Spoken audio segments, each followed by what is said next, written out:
हाय दोस्तों, कैसे हो। आज राजस्थान जीके में हमारी जो क्लास रहेगी वो रहेगी मीणा जनजाति से। अब राजस्थान की जो आदिवासी जनजातियां हैं उनके टॉपिक से भी कई क्वेश्चन आते हैं, उसी पे हम क्या करेंगे, चर्चा करेंगे। तो आज की हमारी जनजाति है मीणा जनजाति। तो देखो, मीणा जनजाति जो सर्वाधिक पाई जाती है, ध्यान रखना कि मीणा जनजाति जो सर्वाधिक है वो कहाँ पाई जाती है, तो जयपुर जिले में पाई जाती है। सबसे ज्यादा मीणा जनजाति के लोग कहाँ मिलते हैं, जयपुर में। ध्यान रखना इस चीज का। इसके अलावा अगर बात की जाए कि भाई इनकी शाब्दिक अर्थ क्या होता है, शाब्दिक अर्थ की अगर मैं बात करूं तो शाब्दिक अर्थ होता है मीन या मछली। मीन या मछली शब्द से इनकी उत्पत्ति बताई गई है। इसके अलावा इनकी उत्पत्ति की बात करें कि इनकी उत्पत्ति का प्रमाण हमें कहां मिलता है, तो चंद्रराज भंडारी, कौन व्यक्ति, चंद्रराज भंडारी का एक ग्रंथ है भगवान महावीर। भगवान महावीर, इसी के अंतर्गत मत्स्य क्षेत्र का उल्लेख मिलता है। इसी में, इस ग्रंथ में किसका मिलता है, मत्स्य क्षेत्र का उल्लेख किया गया है। और इसी मत्स्य क्षेत्र पे शासक हुआ करते थे मीणा। कि किस ग्रंथ में उल्लेखित है, चंद्रराज भंडारी के ग्रंथ भगवान महावीर में, जिसके अंतर्गत मत्स्य क्षेत्र का उल्लेख किया गया है। इसी मत्स्य क्षेत्र के जो शासक हुए थे वो कौन हुए थे, मीणा। इसके अलावा मीणा जनजाति दो भागों में बटी हुई है। कितने भागों में है, दो भागों में है। एक होता है जमींदार मीणा और एक बताया गया है चौकीदार मीणा। ध्यान रखना कि मीणा जनजाति के दो भाग कौन कौन से हैं, एक तो है जमींदार मीणा और एक आता है आपके चौकीदार मीणा। इसके अलावा मीणा जनजाति कितने खेपों में बटी हुई है, तो मीणा जाति 24 खेपों में है। कितने खेपों में बांटी गई है, 24 खेपों में बांटी गई है। इसके अलावा मीणा जनजाति का जो मुखिया होता है उसे हम कहते हैं पटेल। क्या बोल सकते हैं, पटेल बोल सकते हैं। जबकि मीणा जनजाति के जो घर होते हैं उन घरों को बोलते हैं मेवासे। क्या बोला जाता है, मेवासे। जबकि इनकी जो पंचायत होती है उस पंचायत को हम बोलते हैं चौरासी पंचायत।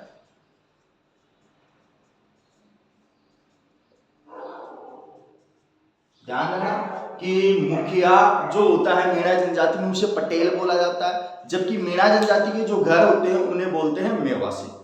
इसके अलावा इनकी जो पंचायत लगती है उस पंचायत को हम चौरासी पंचायत के नाम से जानते हैं। इसके अलावा आगे बढ़ते हैं तो इनके प्रमुख लोक देवता है, प्रमुख लोक देवता, प्रमुख लोक देवता के रूप में है भूरिया बाबा। जब हमने लोक देवता पढ़े थे तब भी इनकी बात की थी। और भूरिया बाबा की ये लोग झूठी कसम नहीं खाते हैं, झूठी कसम नहीं खाते हैं।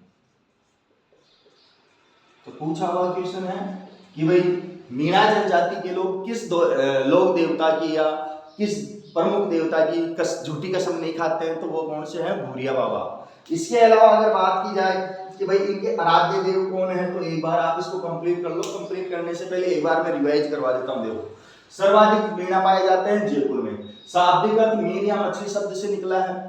उत्पत्ति इनकी चंद्रराज भंडारी का ग्रंथ है भगवान महावीर, और इसी ग्रंथ में मत्स्य क्षेत्र का हमें क्या मिलता है, उल्लेख मिलता है। इसी मत्स्य क्षेत्र के अंतर्गत जो शासक हुए थे वो कौन थे, मीणा।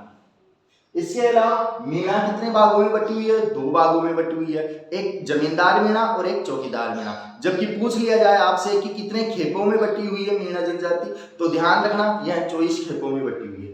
इसके अलावा इनका जो मुखिया होता है उसे पटेल बोलते हैं, घर जो होते हैं उनको मेवासी कहा जाता है। जबकि इनकी जो पंचायत लगती है उस पंचायत को हम 84 पंचायत के नाम से जानते हैं। इसके अलावा प्रमुख लोक देवता की बात करें तो भूरिया बाबा है, जिनकी मीणा जनजाति के लोग झूठी कसम नहीं खाते हैं। तो एक बार आप इसको कंप्लीट कीजिए, फिर आगे बढ़ते हैं।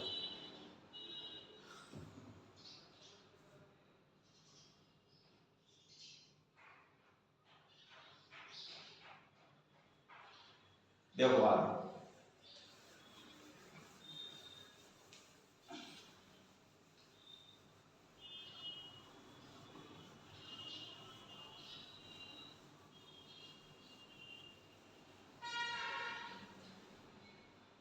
आगे बात करते हैं इनके आराध्य देव।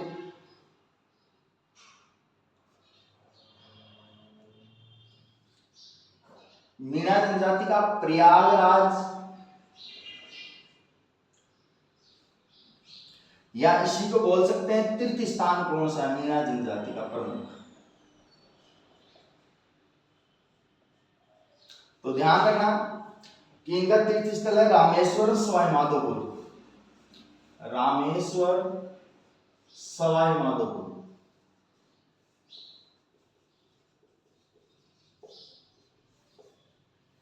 इसके अलावा इनका ग्रंथ, मुख्य ग्रंथ कौन सा है? तो इनका मुख्य ग्रंथ है अपने मत्स्य पुराण, जिसको हम मीन पुराण भी बोल सकते हैं। मीणा जनजाति का मुख्य ग्रंथ कौन सा? मत्स्य पुराण, जिसे मीन पुराण भी कहा जाता है। इसके अलावा बात करें कि ये इसकी रचना किसने की, तो रचना की थी मुनि मगर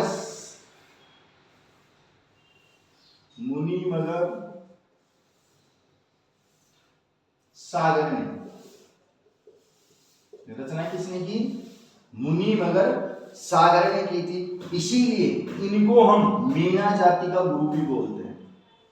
मीणा जाति का गुरु कौन? मुनि मगर सागर, जिन्होंने कौन सा ग्रंथ लिखा था? मत्स्य पुराण, या इसी का दूसरा नाम है मीन पुराण। इसके अलावा इनमें कुछ रीति रिवाज है, जैसे छेड़ा फाड़ना। छेड़ा फाड़ना जो होता है वो एक तरीके से तलाक प्रथा है। क्या है? तलाक प्रथा। अब छेड़ा फाड़ना जो तलाक प्रथा है मीणा जनजाति में, वो किस प्रकार से की जाती है? तो ध्यान रखना कि इसमें पत्नी अपने पति को अपने ओढ़नी का पल्लू फाड़कर पति के हाथ में दे देती है, और यहीं पर इनके बीच में क्या मान लिया जाता है? तलाक। अब इसी में एक चीज आती है झगड़ा राशि। कौन सी? झगड़ा राशि। तो जैसे तलाक हो गया, तो तलाक होने के बाद में अगर बात की जाए तो अगर कोई महिला दूसरे व्यक्ति के साथ में रहने लग जाती है और दूसरे वाला पति पहले वाले पति को अगर कुछ मुआवजा राशि देता है, तो वो राशि क्या कहलाती है? झगड़ा राशि कहलाती है। आई बात समझ में? और ये झगड़ा राशि किस में दी जाती है? नाता प्रथा में दी जाती है। किसमें दी जाती है? नाता प्रथा। और नाता प्रथा के अंतर्गत ध्यान रखना, पत्नी पहले पति को छोड़कर दूसरे व्यक्ति के साथ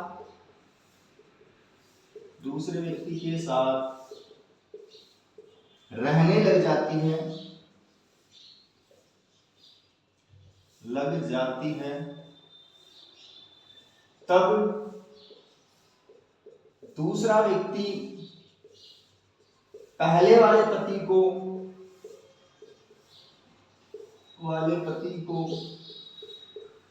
मुआवजा देता है।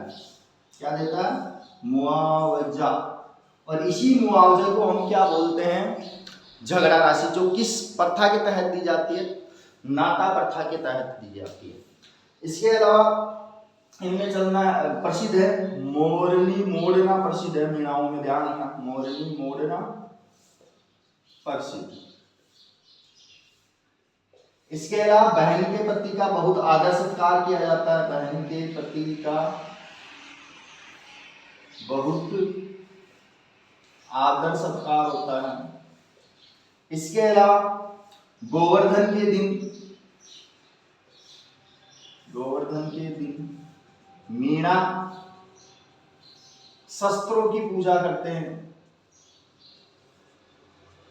ये छोटे छोटे क्वेश्चन है जो आपको एग्जाम में पूछे जा सकते हैं, इसलिए ध्यान रखना। इसके अलावा मीणा स्वयं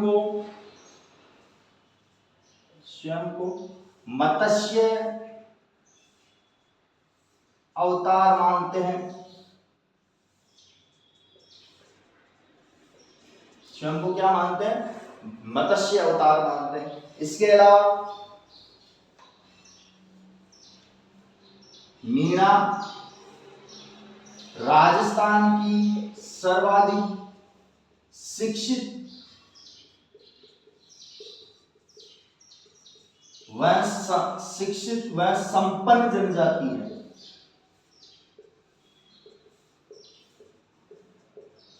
सभी जनजातियों में सबसे ज्यादा शिक्षित और संपन्न अगर कोई जनजाति पूछ ली जाए आपसे तो वो कौन सी है? मीणा जनजाति है। इसके अलावा राजस्थान की सबसे बड़ी जनजाति भी है। राजस्थान की सबसे बड़ी जनजाति कौन? मीणा। इसके अलावा ढूंढाड़ पर ध्यान रखना, ढूंढाड़ पर कच्छावा शासकों से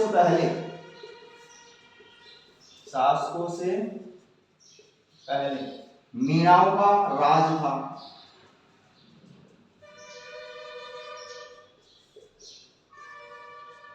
कहा जाता है कि कच्छावा शासकों ने जब पन्ना बावड़ी है एक आमेरू में, तो वहां पे जब मीणा जनजाति स्नान करने के लिए उतरे थे तो धोखे से कहते हैं कि कच्छावा वंश के जो शुरुआती शासक रहे थे उन्होंने इन पे हमला किया और इनसे आमेर या ढूंढाड़ क्षेत्र छीन लिया था। तो ध्यान रखना, ये थी हमारी मीणा जनजाति, जिसमें एक बार दोबारा रिवाइज करते हैं कि भाई मीणा जनजाति का प्रयागराज या तीर्थ स्थल मुख्य कौन सा है?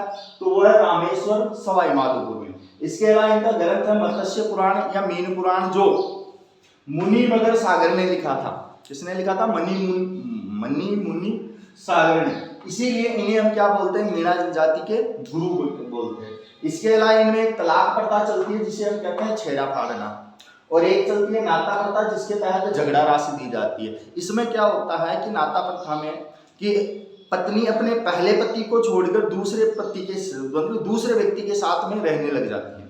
अब दूसरे वाला व्यक्ति क्या करेगा? जो इस महिला का पहला पति होगा उसे कुछ मुआवजा राशि देगा। उसी मुआवजा राशि को हम क्या बोलते हैं? झगड़ा राशि बोलते हैं। ध्यान रखना, पूछा हुआ क्वेश्चन है। इसके अलावा कुछ अन्य छोटी छोटी बातें की हमने, जैसे कि मोरनी मोड़ना इनमें प्रसिद्ध जो विवाह के समय किया जाता है। इसके अलावा बहन के पति का सबसे ज्यादा आदर सत्कार करने वाली जनजाति है। इसके अलावा गोवर्धन के दिन मीणा जनजाति के लोग अपने शस्त्रों की पूजा करते हैं। इसके अलावा मीणा जो है स्वयं को मत्स्य अवतार मानते हैं। इसके अलावा राजस्थान की सबसे शिक्षित और संपन्न जनजातियों की अगर बात करें तो उसमें मीणा जनजाति का नाम सबसे पहले आता है। इसके अलावा राजस्थान की सबसे बड़ी जनजाति की अगर मैं बात करूं तो राजस्थान की सबसे बड़ी जनजाति जो है वो कौन है? मीणा जनजाति, जो जयपुर में मिलती है। इसके अलावा ढूंढाड़ जो क्षेत्र है, ढूंढाड़ कौन सा क्षेत्र है? जो ढूंढ नदी के आसपास का क्षेत्र है उसी को हम ढूंढाड़ बोलते हैं। और इस ढूंढाड़ पर कच्छावा शासकों से पहले मीणाओं का शासन हुआ करता था। तो ये थी आज की हमारी मीणा जनजाति। कल हम नेक्स्ट जनजाति की बात करेंगे। धन्यवाद।